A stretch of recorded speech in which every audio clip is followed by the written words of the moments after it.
Welcome back to Face the Nation, coming to you from the grounds of Garissa Primary School. Make that the dusty, hot and windy grounds right across the Tana River, folks, in Garissa County this week. Lots of issues, high among them, security, and yes, of course, Al-Shabaab. On the panel, we've got everyone from Mariam Hussein to retired Captain Abdi Mohammed Hubi Hussein and Ali Korane, folks, talking about all these issues that matter. Before we go to them and questions, once again, Diana Mwiro on the streets of Garissa County, talking to the people about the challenges. Let's take a listen.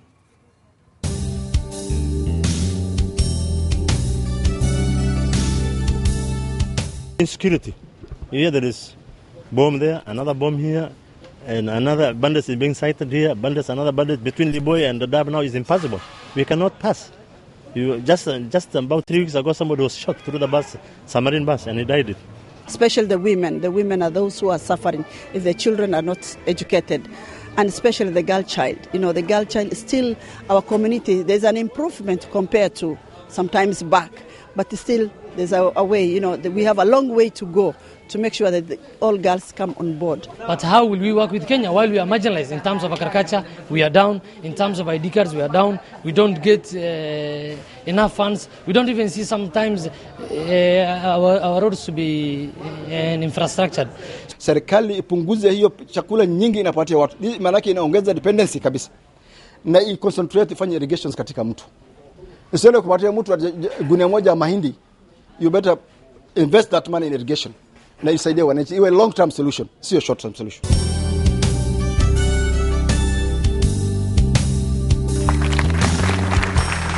There you have it. And we want to remind you at this point, our Facebook handle, it is K24 Face the Nation. Also Twitter, we are at K24 Face the Nation. And of course, SMS us on the number 7585. Let's get the debate going, because it's the only way we can ask the right questions of the right people. Speak of questions, let's take it away. Sir, go ahead. You can stand up. Go ahead. Thanks, Jeff. First, I would like to take this opportunity to thank K24, the crew, and also Jeff. I would like to take this opportunity to let the viewers know that my names are Nasir Mohammed Dolal Aka Jofle, and I'm a contestant in this Doji seat. When you hear the word insecurity, it's the single most fundamental thing that disturbs man in this world. It's not limited to Garissa or the northern part of Kenya. We have seen how insecurity made man do actions that made him go below the level of a beast. And we have also seen how peace made man stay in bungalows, mansionettes, and between these two extremes, we have all type of people, including the Al-Shabaab. And I would like to say that we should not mistake peace for lack of security, but lack of understanding. Yeah, thank you. Ali Korane, let me ask you this. Is there a lot of clanism here? Is there clanism in Garissa County? Is that also an issue? Yeah, clanism is a reality. We are divided into clans, sub-clans, family clans, home clans. So clanism is an issue. Unfortunately, I think since modern politics penetrated this society, the clan has been used as the basis for political mobilization. So it remains a reality. Of course, it is part of the negative ethnicity we are facing nationally. And here, it is called the clan because we are below the tribe.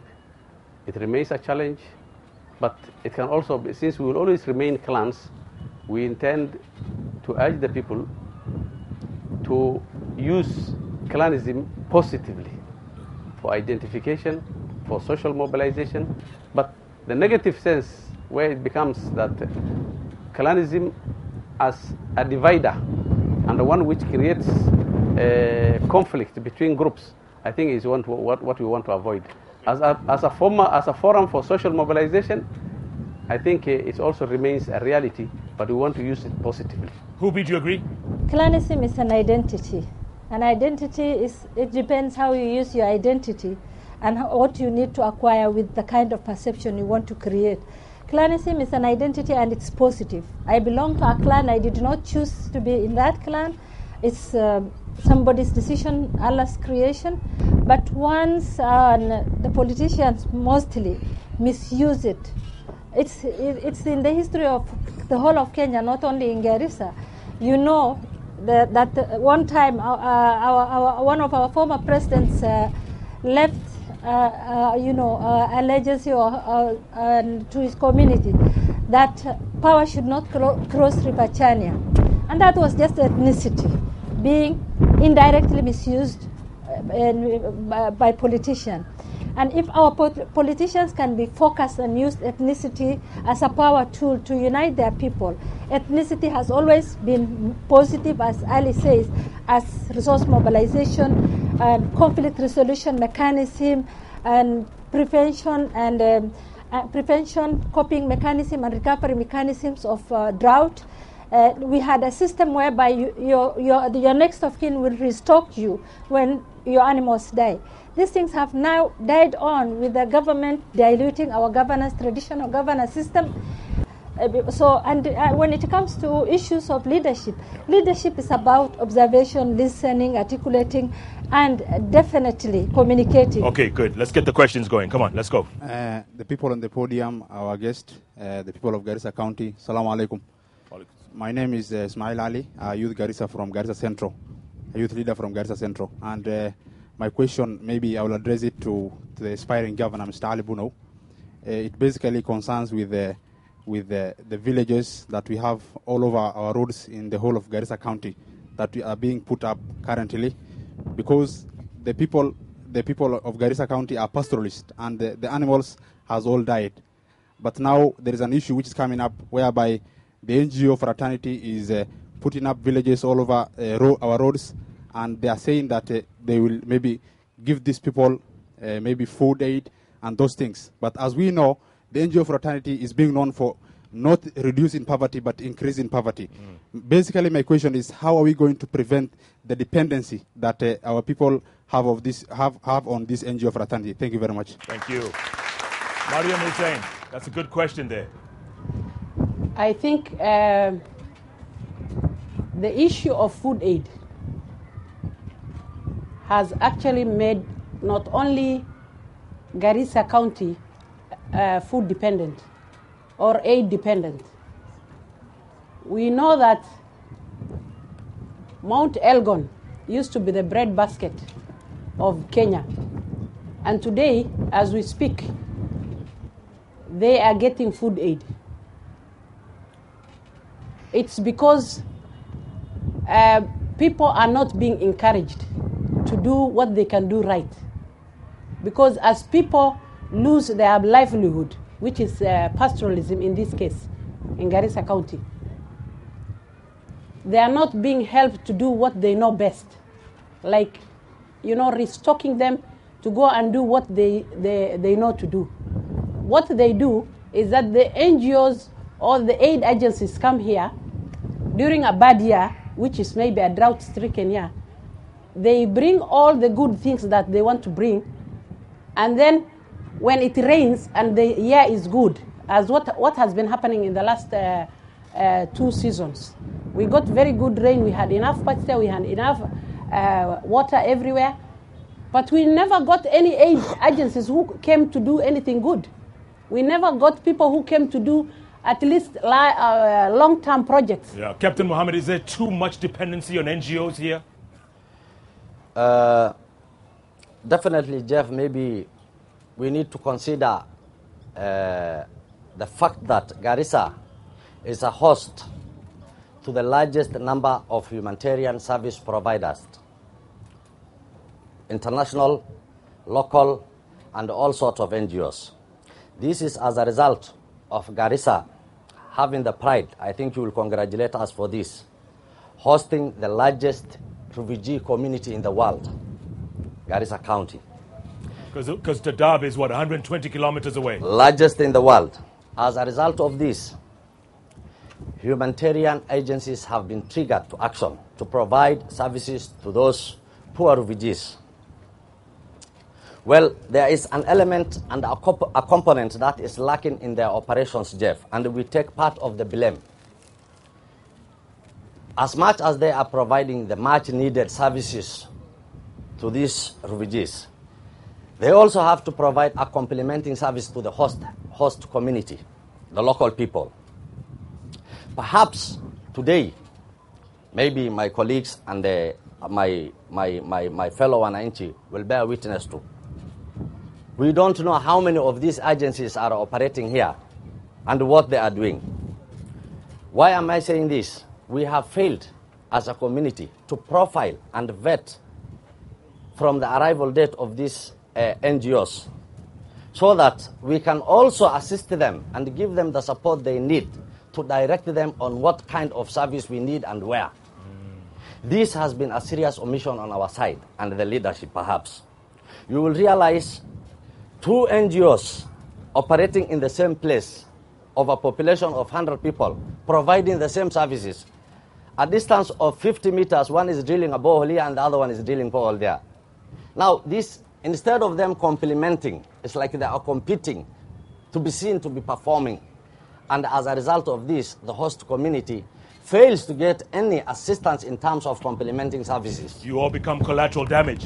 Collateral damage, definitely. Jeff, I'm not done in a minute. Yeah. Also, the big institutions, including UN, Jeff, have been operating here since time Somalia had crisis. As a result of this, it has direct effect and bearing on the livelihood of this society. Why am I saying this? They are using the scarce resources already that is supposed to be used, and the successive governments have failed to improve these services in terms of infrastructure. There is no any returns that we are getting from these organizations. Okay, Captain, good point. Let's keep going. Let's ask the questions. Maswali tafadhali, Tulizeni Maswali. Thank you, Jeff. My name's Abdullahi Khalif. And welcome to Garissa Primary Ground. This ground is where our people were massacred, if you don't know that. I remember the story. 10,000 of people died here. And my question goes to the captain and Ali Korane. I want to ask him on the environment. Our river Tana is just passing here, flowing to the Indian Ocean. No irrigation, no another project. And when you ask our politicians about what they're going to do about the river, the first answer that they normally give to our good citizens are irrigations. But bearing in mind that there's a time that the level of the water goes down beyond the gauge that no project that can take place. Maybe that water is for the hippopotamus and the fish. What any other plans do you have apart from the irrigation? Thank you. Korane, what are the plans? Let me combine this with a question which was directly put to me, the poverty villages, because it has something to do with the environment. This society is undergoing very serious social transformation related to the environment. Our livelihoods came from nomadic pastoralism. The community here was entirely pastoral. They had cattle, sheep, goats, and that was our livelihood. But because of environmental changes, nomadic pastoralism as a way of life is fast disappearing. And the government, unfortunately, as part of the neglect for the last 49 years, has not introduced any response to these changing lifestyles. So people have moved from their bomas, where they had their goats and sheep, and they have moved to poverty villages, where they are now being maintained by NGOs. We want to thank them, but those poverty villages as a long-term measure and as an alternative source of livelihood for those people is not sustainable. Because you go to a village, it has no social infrastructure. It has no school, no hospital, no security, nothing. It just exists because people receive food once a month